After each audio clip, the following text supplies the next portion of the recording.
এখন এই যে আমরা মুর্শিদ পাক থেকে হেদায়েত গ্রহণ করেছি, আমাদেরও তো একটা উদ্দেশ্য আছে। অবশ্যই আমাদের একটা উদ্দেশ্য আছে, যে উদ্দেশ্যের কারণে আমরা মুর্শিদের শরণাপন্ন হয়েছি এবং তার কাছ থেকে আমরা হেদায়েত গ্রহণ করেছি। মূলত যদি দেখতে যাই তাহলে আমাদের উদ্দেশ্যটাই ছিল আমাকে কায়মিত্ব করব। অর্থাৎ আমি পৃথিবীতে মানুষ, আমি যেন আমারই মতো আমি যেন পুনরায় আবার সেই আখিরাতের জন্য মানুষ হতে পারি চিরস্থায়ী, সেই আশা এবং সেই আকাঙ্ক্ষা নিয়ে আমরা মুর্শিদের কাছ থেকে হেদায়েত গ্রহণ করেছিলাম। তো এখন আমাদের এই যে ধর্মের মধ্যে আমরা সেই আদম নূরের ধর্ম পালনকারী, আমাদের এই ধর্মের মধ্যে দেখা যাচ্ছে, একটা কথা বলি তার আগে, মুর্শিদ পাকের অনেক অতীতে একটা বক্তব্য ছিল, এই ৭৩ কাতার নিয়ে একটা আলোচনা তিনি করেছিলেন। ইসলাম ধর্মে প্রচলিত আছে যে ৭৩টি কাতার হবে এবং সেই ৭৩ কাতারের ৭২ কাতার যাবে জাহান্নামে এবং একটি কাতার হবে জান্নাতি। তিনি হয়তো এই বক্তব্যটা করেছিলেন, অনেক মানুষের সামনে এই বক্তব্যটা তিনি রেখেছিলেন এবং মাইক দ্বারা এই ওয়াজটা তিনি করেছিলেন। অসংখ্য মানুষ শুনেছিল সেই বক্তব্যগুলো। তো সেখানে তিনি চ্যালেঞ্জ করেই বলেছিলেন যে ৭২ কাতার যদি জাহান্নামী হয় এবং একটি কাতার যদি জান্নাতি হয়, তাহলে সেটা আজ পর্যন্ত এই আলেম সমাজ বা এই ধর্মীয় সমাজ কেন চিহ্নিত করলো না যে কোন কাতার জান্নাতে যাবে? এটা কেন এই ইসলাম সমাজের মানুষ বা আলেম মুফতি মুহাদ্দিস যারা আছে তারা কেন চিহ্নিত করতে পারলো না? শুধু আমরা মুখেই শুনি যে ৭২টি দল জাহান্নামী হবে এবং একটি দল হবে জান্নাতি। তো সেইটা কোন দল? সেখানে মুর্শিদ পাক চ্যালেঞ্জ করেছিলেন যে সেই ৭৩ কাতারের যে একটি কাতার জান্নাতি হবে, সেই কাতার হচ্ছে আমার দল, সেই দলটা হচ্ছে আমার দল। আমি যে সকল মানুষকে আল কোরআনিক হেদায়েত দিচ্ছি এবং আল্লাহর তরফের হেদায়েত দিচ্ছি, এই দলটাই হবে সেই জান্নাতি দল। তাহলে এই যে সকল মানুষের সামনে তিনি চ্যালেঞ্জ করে এই কথাগুলো বললেন, এই কথাটা বলার যে শক্তি এবং সাহস, এটা পৃথিবীর আজ পর্যন্ত কোনো মানুষের হয় নাই। অতীত, বর্তমান এবং ভবিষ্যৎ কোনো মানুষের এই কথাগুলো বলার সাহস হয় নাই। কিন্তু আমাদের সেই মুর্শিদ পিতা, তিনি কিন্তু এই চ্যালেঞ্জটা সকল মানুষ এবং সকল বিশ্বের মানুষের কাছে তিনি চ্যালেঞ্জ করেছিলেন। এখন এই যে জান্নাত, জান্নাত বলতে আমরা যেটা বুঝি, মৃত্যুর পরে আমাদেরকে হয় জান্নাতে দেওয়া হবে, না হলে জাহান্নামে করা হবে। আমরা শুধু এতটুকুই বুঝি। জান্নাত বলতে আমাদের সেই মৃত্যুর পরে, জাহান্নাম বলতেও মৃত্যুর পরে।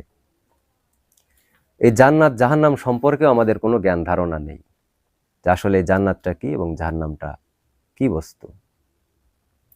তো এই যে ৭২ বা ৭৩ কাতারের ৭৩টা দলের একটি দল আমাদেরকে তিনি নির্বাচন করে গেলেন, আমরা সেই জান্নাতি একটি কাতার যারা সেই মুর্শিদ থেকে হেদায়েত গ্রহণ করেছি। তাহলে অবশ্যই এই পৃথিবীর মানুষ বুঝুক এবং না বুঝুক, যারা এই আল কোরআনিক হেদায়েত গ্রহণকারী তারা অবশ্যই এই বিষয়টা অবগত আছে এবং তারাই একমাত্র বুঝতে পারে যে জান্নাত বলতে বিষয়টা কি, আর কেনই বা আমাদের মুর্শিদ আমাদেরকে সেই জান্নাতি কাতার হিসেবে ঘোষণা দিলেন। নিশ্চয়ই এর মধ্যে কোনো রহস্য আছে। যদি তা না থাকতো, যদি এর সত্যতা না থাকতো, তাহলে তিনি বিশ্বের মানুষের সামনে চ্যালেঞ্জ করতো না। আমরা আজকে দেখেন, এই মানব জীবনে চলার ক্ষেত্রে আমাদের একটু যদি স্বার্থে যদি আঘাত লাগে, তাহলে আমরা মানুষরূপী কিন্তু আর থাকি না, আমরা হয়ে যাই হিংস্র পশুর মতো। আমাদের আচরণ, আমাদের কথাবার্তা, আমাদের চলাফেরা হয়ে যায় পশুত্বের স্বভাব যাকে বলা হয়। কিন্তু এই মানুষের স্বভাব চরিত্র কিন্তু তখন আর থাকে না। কেন থাকে না? একজন মানুষ যদি রাগান্বিত হয়, তাহলে অবশ্যই সেই মানুষটার চেহারার আকৃতি কিন্তু পরিবর্তন হয়ে যায়। একজন রাগান্বিত মানুষকে দেখলে বোঝা যায় যে এই ব্যক্তিটা রাগান্বিত। তাহলে মানুষের চেহারার মধ্যেই কিন্তু এই রহস্যটা লুকায় আছে। আমরা বাহিরে দেখতে মানব সুরাত হলেও দেখেন এই মানব সুরাতটাই একটা সময় রূপান্তর হয়ে যাচ্ছে অটোমেটিকলি। যখন একজন মানুষ রাগান্বিত হচ্ছে তখন তার চেহারা কিন্তু মানুষ থাকে না, তখন তার স্বভাব কিন্তু মানুষের থাকছে না। তাহলে আমাদের ভেতরের যে জীব, এখানে আমাদেরকে জীব শব্দটাই উল্লেখ করতে হবে। জানোয়ার বললে হয়তো একটু খারাপ শোনা যায়, কিন্তু প্রকৃত সত্য এটাই যে এই মানুষের ভেতরে যে জানোয়ার বাস করে, যে শয়তান রূপী যে আত্মাগুলো বাস করে, যার প্রলোভনে আমরা মানুষ থেকে আর মানুষ থাকি না, আমরা হয়ে যাই হিংস্র পশুর মতো। এই স্বভাবগুলো পরিত্যাগ করার জন্যই আমাদেরকে সেই আল্লাহর তরফের হেদায়েত দেওয়া হয়েছে যে তোমরা মানুষ হও। কারণ তোমাদের ভেতরে, তোমাদের আকার সুরাত মানব হলেও তোমরা আসলে কেউ মানব না। তোমাদের ভেতরে সকলেই সেই পশুত্বের স্বভাব, পশুর আত্মা বাস করে তোমাদের ভেতরে, শুধুমাত্র তোমাদের চেহারাটাই মানুষের। তাহলে এই মানব রূপী চেহারা নিয়েই আমি সেই আখেরাতের আশা করি, আমি সেই জান্নাতের আশা করি, এটা কখনোই সম্ভব না। এটা বিশ্বনবীর একটি হাদিসেও ওই কথাটা বলা হয়েছে যে আদম সুরাতি ব্যতীত কেউ জান্নাতি হবে না। কিন্তু আমরা মনে করি যে আমরা তো সবাই আদম সুরাতি, আমরা সবাই মানুষ, তাহলে আল্লাহ তাআলা অবশ্যই আমাদেরকে জান্নাতেই দিবে। কিন্তু মানুষ আমরা হলেও, আমরা মানব রূপী হলেও আমরা যে কেউ মানব না, এটা আমরা কেউ আজ পর্যন্ত বুঝতেই পারলাম না। কারণ এই মানুষের যে আচার আচরণ, মানুষের যে স্বভাব, মানুষের যে চরিত্র গঠন করার প্রয়োজন, মানুষের এই মানব জনমে যে মনুষ্যত্ব বোধ থাকার প্রয়োজন, সেটা আমাদের মধ্যে নেই। এই কারণেই এই স্বভাবগুলো, এই আচরণগুলো, এই ব্যবহারগুলো মানুষের পরিণত করার জন্যই কিন্তু আমাদের এই হেদায়েতটা আমাদেরকে দেওয়া হয়েছে। এই হেদায়েতের মাধ্যম দিয়ে আমাদেরকে শিক্ষা দেওয়া হয়েছে যে কিভাবে মানুষ হইতে হয়, পরবর্তী মানব জন্মে কিভাবে যেতে হয়, বা সেই পরবর্তী মানুষ হওয়ার জন্য যে প্রক্রিয়া, সেইটা তোমরা নিজেরা সেইভাবে নিজেদেরকে গড়ে তোলো। তো এই যে আমাদেরকে যে আজকে যে আমাদের যে পরিস্থিতি বর্তমান, সেখানে আমরা নিজেরাই দেখেন যে ৭২ কাতারের একটি কাতার আমাদেরকে নির্ধারণ করা হলো, আজকে এই এক কাতারের মধ্যে দেখেন আরো কতগুলো দল তৈরি হয়ে গেছে আমাদের ভেতরেই দেখেন। তাহলে আমরা কি আসলেই মানুষ হইতে পারছি? আমরা হেদায়েত নিলেই কি আসলে আমরা সেই মানুষের স্বভাব চরিত্র গঠন করতে পেরেছি? আসলে কিন্তু সেটা পারি নাই। যদি এটা আমরা যদি পারতাম, তাহলে দেখেন মুর্শিদ পাকের ঘোষণা দেওয়া বিশ্বের মানুষের সামনে তিনি চ্যালেঞ্জ করলেন যে সেই একটি জান্নাতি দল, সেই দলটা হচ্ছে আমারই দল। আর এই জান্নাতি দলের মধ্যে দেখেন আরো ৭২টা দল আবার তৈরি হয়ে গেল। এটা কেন হলো? আমরা কি আদৌ মানুষ হতে পারছি? বা মানুষ হওয়ার জন্যই কি আমরা চেষ্টা করি? যে ব্যক্তি মানুষ হওয়ার চেষ্টা করে সে কোনোদিনও একে অপরকে হিংসা করবে না, একে অপরের ক্ষতি করবে না, একে অপরকে নিয়ে নিন্দা গীবত দুর্নাম এগুলো করবে না। মানুষ যে হতে চায় তার স্বভাব চরিত্র এমন না। কিন্তু আজকে আমরা এই একটা দলের ভেতর থেকে আবার দেখেন অসংখ্য দল আমরা তৈরি করে ফেললাম নিজেরাই। আমি যে দলে আছি আমি বলতেছি যে আমার দলটাই আমরা সঠিক, আর ৫ জন যারা আছে তারা বলতেছে আমরাই সঠিক, সবাই ভুল। আরো ৫ জন যারা ১০ জন আছে তারা বলতেছে আমরা সঠিক, তারা সবাই ভুল। তো এই যে এইটাকে নির্ণয় করবে কে যে আসলে কোনটা সঠিক এবং কোনটা ব্যাঠিক? মুর্শিদ পাক আমাদের সকলকেই পরিচয়ের ধর্ম দিছে, আমাদের কিন্তু অপরিচয়ের ধর্ম কিন্তু দেয় নাই। অসংখ্য বক্তব্যে তিনি বলেছেন যে তোমাদেরকে আমি পরিচয়ের ধর্ম দিলাম, যে পরিচয়ের ধর্ম তোমাদের সেই অনাদিকাল কেহই তোমাদেরকে দিতে পারে নাই। তো সেই পরিচয়ের ধর্ম কোন পরিচয়? তুমি যে মানুষ, তুমি সেই মানুষ হবে, তুমি এই পৃথিবীতে যেমন তোমার পরিচয় থাকবে এবং সেই আখেরাতেও তুমি মানুষের পরিচয় নিয়েই তুমি সেই আখেরাতে যাবে। তাহলে নিজ পরিচয়ের ধর্মই কিন্তু এই ধর্মটা। কিন্তু আজকে দেখেন আমরা নিজের পরিচয় দিতেই অক্ষম, ব্যর্থ। যদি কেউ এই পরিচয় দেয়, নিজ পরিচয় নিজ সত্য অর্জন করে যদি কেউ কথা বলে, আমরা তাকেও স্বীকার করি না। এমনই বেকুব মানুষ আমরা, এমনই জ্ঞান শূন্য, এমনই জ্ঞানহীন মানুষ আমরা। প্রত্যেকটা মানুষকে পরিচয়ের ধর্ম দিছে মুর্শিদ পাক, কিন্তু যদি কেউ পরিচয় দিয়ে কথা বলে আমরা তাকে মানি না। কেন? আমি নিজে ব্যর্থ বলে কি সকলেই ব্যর্থ হবে? অথচ আমি যেমন আমি মনে করি অপর একজনও তেমনই। তাহলে আমাদের সেই মানুষের মনুষ্যত্ববোধটা কোথায়? আমরা যে মানুষ হব, আমাদের সেই মানুষ হওয়ার, আমাদের সেই মানুষ হওয়ার জন্য যে আচার ব্যবহার, সেগুলো কোথায় গেল? আজকে মুর্শিদ অবর্তমানে আমাদের যে ধর্মের পরিস্থিতি, পরিণতি, যদি এই দিকে আমরা লক্ষ্য করি, তাহলে একটা কথাই মাথায় আসে যে মুর্শিদ বলেছিল যে আমরা নাকি জান্নাতি হব, কিন্তু আমাদের চাইতে দুর্ভাগা, আমাদের চাইতে নিকৃষ্টতম মানুষ আর এই পৃথিবীতে একটাও নেই, একটাও হবে না। যারা মানুষ হওয়ার শপথ গ্রহণ করে, যারা সেই শপথকে ভঙ্গ করে, তারা আল্লাহর সাথে বেঈমানি করে। তারা সরাসরি আল্লাহর সাথেই বেঈমানি করা, কারণ আল্লাহ তাআলার কাছে আমরা ওয়াদাবদ্ধ, তাই না? হেদায়েতের মধ্যে আমরা ওয়াদা করছি না সবাই? এই ওয়াদাটা কার কাছে করছি? আল্লাহর কাছে কিন্তু আমরা ওয়াদা করছি। আমরা জীবনে মিথ্যা বলবো না, আমরা জীবনে কাউকে হিংসা করব না, আমরা কারো গীবত গাবো না, আমরা কাউকে নিন্দা করব না, আমরা অন্যায় কাজ করব না, সুদ ঘুষ খাবো না। এগুলো আল্লাহর কাছে ওয়াদা করছি না আমরা? তো সেই ওয়াদা করে যদি আমি আজকে সেইটা করতে ব্যর্থ হই, সেই ওয়াদা রক্ষা করতে যদি আমি না পারি, তাহলে এই যে ওয়াদার বরখেলাপকারী, এর হিসাব দিতেই তো আমার জীবন শেষ। আমার জীবন বলতে তো আর কিছু থাকবে না। কারণ আমি সেই সত্য জানার পরে, আল্লাহ তাআলার কাছ থেকে হেদায়েত গ্রহণ করার পরে, আল্লাহর সকল সত্য আমার ভেতরে আমি নেওয়ার পরে, আমি সেই সত্যকে অবমাননা করে চলি, তাহলে এটা অবশ্যই একটা কুফরির শামিল। এটা একটা কুফরির শামিল, আল্লাহ তাআলার সাথে এটা কুফরি করা। অথচ আমরা এদিকে কোনো লক্ষ্যই করতেছি না, এদিকে আমাদের কোনো খেয়াল নেই, আমরা ভিন্ন কিছু নিয়ে ব্যস্ত আছি। আমরা নিজেরা একটু বিবেক বিবেচনা দিয়ে বুঝে দেখি যে আসলেই আদৌ কি আমরা সেই মুর্শিদের দেওয়া ওয়াদা আমরা কি রক্ষা করতে পারছি কি নাকি এখানে আমরা ব্যর্থ। মুর্শিদ সম্পর্কে আমরা কি বলতে পারি? তিনি বেলায়েত নূর অর্জনকারী, তিনি আদম নূর অর্জনকারী, যা পৃথিবীর সৃষ্টির শুরু থেকে পৃথিবীর শেষ মানুষ পর্যন্ত এটা কেউ কোনোদিনও করতে পারে নাই এবং ভবিষ্যতে কেউ পারবে না। তিনি এমন একটা নূর অর্জনকারী, সরাসরি সেই আল্লাহর নূর অর্জনকারী। তার সম্পর্কে আমরা কি বলতে পারি? আমাদেরকে যে শিক্ষা তিনি দিলেন যে তুমি তোমাকে কায়মিত্ব করো, তুমি তোমাকে চেনো, তোমাকে জানো, তুমি তোমার সম্পর্কে কথা বলো, আজকে এই জায়গাতে আমরা কথা বলতে পারি না। পারি কি?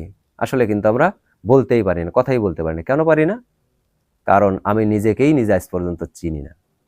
মুর্শিদ পাক তিনি নিজেকে চেনার পরে তিনি এই মানুষের সামনে তিনি বক্তব্য দিলেন, বিশ্বের মানুষের সামনে তিনি মুখ খুললেন, কথা বললেন, তাই না? তিনি কিন্তু অন্য কারো কথা বলে নাই।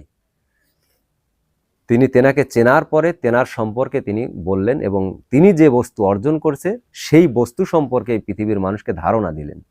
তা আমাদেরও তো কিছু একটা অর্জন করার জন্যই আমাদেরকে পথ দিছে, ধর্ম দিছে। তা আমরা কি করব? আমরা চিরকাল কি সেই মুর্শিদে এটা বলছে, মুর্শিদ সেটা বলছে, মুর্শিদ এই করছে, মুর্শিদ সেই করছে, এইগুলো বলেই কি আমাদের ধর্ম শেষ? নাকি আমি কিছু হব বা আমি কিছু করব এই সম্পর্কে আলোচনা করতে পারি? বা আমি আজ পর্যন্ত কি অর্জন করতে পারলাম, আমি আজ পর্যন্ত কি আমার জ্ঞানে বুঝে আসলো? তাহলে দেখেন আমরা প্রত্যেককেই সেই অন্যায়ের ভেতরেই সামিল, অপরাধের ভিতরে সামিল। এটা অন্যায় বলবো না, এটা একটা অপরাধ। যে অপরাধটা আমরা সরাসরি সেই আল্লাহর সাথে করছি। আমরা যেখানে ওয়াদাবদ্ধ ছিলাম সেই ওয়াদা আমরা রক্ষা করতে ব্যর্থ, আমরা রক্ষা করতে পারি নাই। যার কারণে আমাদের এই দল, একক আদম জাতের একক আল্লাহর দল, সেই দলটা আজকে ভাগে ভাগে বিভক্ত করে ফেলেছি। আমরা নিজেরাই করছি এটা, নাকি অন্য কারো দোষ দিয়ে আমরা পার পেয়ে যাব? এটা কিন্তু আমরা নিজেরাই করছি। কারণ এক একজনের জ্ঞানের পরিধি এক এক রকম। জাত যদি একটা হয় তাহলে এই জাতের জ্ঞানও তো একটাই হবে, একই রকম হবে, ভিন্ন তো হওয়ার কথা না। কিন্তু আমাদের মাঝে এই ভিন্নতা কি করে হলো? আমি ভিন্ন বলছি, আমি বলতেছি যে আমি ঠিক, আমি সত্য, অন্য একজনকে আমি স্বীকার করছি না।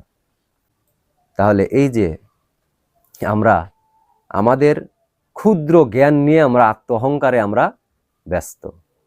আসলে এই জ্ঞান এটা আমার কি না এটাও আমি জানি না, এই জ্ঞানটা কোথা থেকে আসে সেটাও জানি না, অথচ মুখে আর যা আসছে আমি সেটাই বলে দিচ্ছি আর মনে করতেছি যে আমি অনেক কিছু জানি, অথচ আমরা কিছুই জানি না, আদৌ কিছু জানি না আমরা।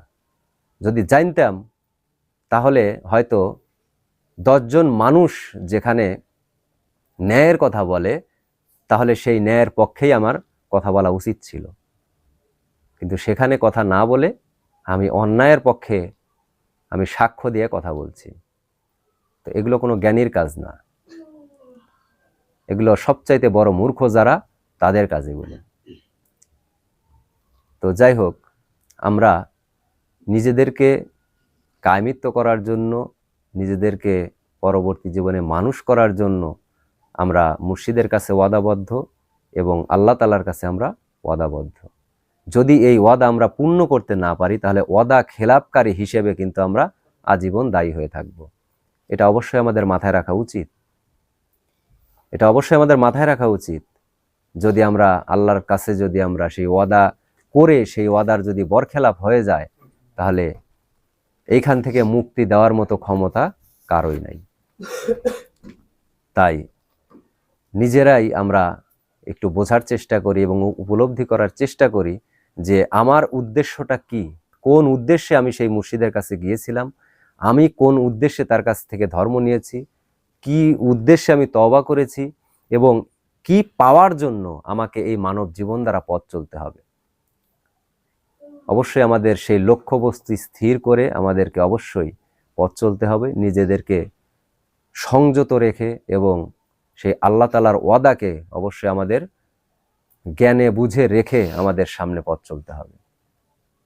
আমাদের সামনে কে কি বলল না বলল, কে কি বুঝালো এটা না, আমি কি অর্জন করার জন্য আমি আমার এই মানব জীবন দ্বারা আমি সেই আল্লাহর হেদায়েত গ্রহণ করেছি, এটা তো আমার হাতেই তুলে দেওয়া হয়েছে, আমার জ্ঞানে বুঝে দেওয়া হয়েছে। তাই আমার বুঝটা তো অপর একজন নিবে না, আমার দায় অপর একজন মানুষ কখনোই নিবে না। জাহান্নামে গেলে আমিই যাব এবং জান্নাতে গেলে আমিই যাব, সেটা আমার নিজ কর্মের দ্বারাই। তাই আমরা নিজ কর্মের দিকে লক্ষ্য করি এবং সর্বোপরি যে কথাটা সেটা হচ্ছে অবশ্যই আমরা সেই মুর্শিদ আমির আদম নূরের কাছ থেকে যেমন হেদায়েতের সকল সত্য বর্ণনা তিনি আমাদের মাঝে দিয়েছেন এবং হেদায়েতও তিনি দিয়েছেন, ঈমানও তিনি এনে দিয়েছেন। আমরা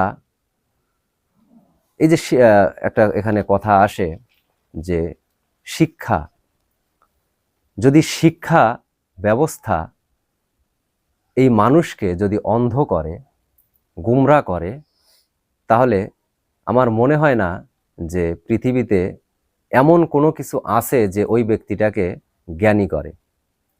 শিক্ষা যদি মানুষকে মূর্খ করে দেয়, এমন শিক্ষা যে শিক্ষা শিক্ষিত হলে মানুষ মূর্খ হয়ে যাবে, সেই মূর্খরা আর জীবনে কোনোদিনও জ্ঞানী হতে পারবে না। কোনো শিক্ষাই আর অবশিষ্ট নাই ওই ব্যক্তিকে জ্ঞানী করে, কারণ সে এমন শিক্ষা গ্রহণ করছে, এমন শিক্ষা তার ভেতরে তিনি বসায় নিছে, ওইখানে পুনরায় আর অন্য কোনো কিছু ঢোকা সম্ভব না।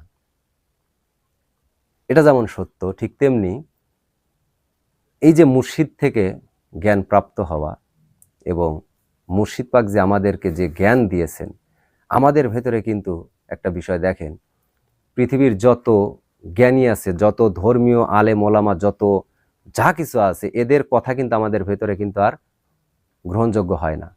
আমাদের ভেতরে আমরা শুনি, কিন্তু এই কথাগুলো কিন্তু ভেতরে জায়গা পায় না। কেন পায় না? এমন শিক্ষা আমাদের ভেতরে দেওয়া হয়েছে, আমরা এমন শিক্ষা গ্রহণ করছি যে শিক্ষার বিপরীতে আমরা বুঝতে পারতেছি যে এই শিক্ষার উপরে আর কোনো কিছু নাই, হয় না। এটা পৃথিবীর সকল কিছুর চাইতেও অনেক ঊর্ধ্বে, পৃথিবীর সকল কিছুর চাইতে অনেক ঊর্ধ্বে। কিন্তু আমাদের যে সম্মান, যে জ্ঞানীকে আমরা সম্মান দেব, যে জ্ঞানকে আমরা সম্মান করি এবং যে জ্ঞানীকে আমরা সম্মান করি, সেই জ্ঞানীকে আমরা কি আদৌ চিনি? পৃথিবীতে আমরা মুর্শিদকে দেখেছি, সবাই দেখেছি, কিন্তু আমার ভেতরে যে মুর্শিদ আছে, আমরা হয়তো সেই মুর্শিদকে আমরা দেখতে পাই নাই। যার কারণে আমরা আজকে নিজেদের পথকে আমরা বেপথে নিয়ে মনে করছি আমরা নিজেরাই সত্য। তো যাই হোক, আমি বেশি কিছু বলবো না। একটা বিষয় আমাদেরকে লক্ষ্য রাখতে হবে, যেটা হচ্ছে সর্বোপরি বিষয়, আমরা আল্লাহ তাআলার যে ওয়াদা, সেই ওয়াদাকে আমরা রক্ষা করার চেষ্টা করব। এবং মানব জীবন দ্বারা যদি আমরা কোনো কিছু অর্জন করতে না পারি, নিঃসন্দেহে আমরা জাহান্নামী। এটা আমাদের মুর্শিদ পাকের কথা, এটা যে তোমরা নিজেরাই একটা সময় বুঝতে পারবে যে তোমরা জান্নাতে যাচ্ছ নাকি জাহান্নামে যাচ্ছ।